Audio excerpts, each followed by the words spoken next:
பாவ பரிகார பலி அது முக்கியமானது. நமது குடும்பத்துல சமாதான சந்தோஷம் திரும்பி வர்றதுக்கு, நம்ம குடும்பத்துல நம்ம தனிப்பட்ட வாழ்க்கையில நம்ம வந்திருக்கக்கூடிய அழகையானவரை நமது வாழ்க்கையிலிருந்து குடும்பத்திலிருந்து விரட்டுவதற்கு மிகவும் முக்கியமானது பாவ பரிகார பலி.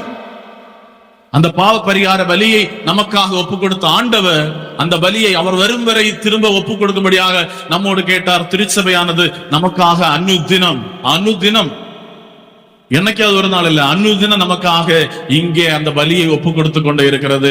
அந்த பலியில் கலந்து கொண்டு நமது உள்ளில் இருக்கிற அந்த தீயவனை, பாவத்தை விரட்ட வேண்டும்.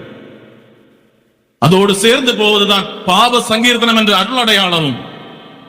பாவ சங்கீர்த்தனம் என்ற அருள் அடையாளத்தின் மூலமாகவும் நாம் இந்த தீய சக்தியை நம்மிடமிருந்து விரட்ட வேண்டும். கழுவப்பெற்றவர்களாக, தூய்மைப்படுத்தப்பட்டவர்களாக, அழகையை விரட்டி அவருக்கு மட்டும் அடிபணிகின்றவர்களாக மாற வேண்டும்.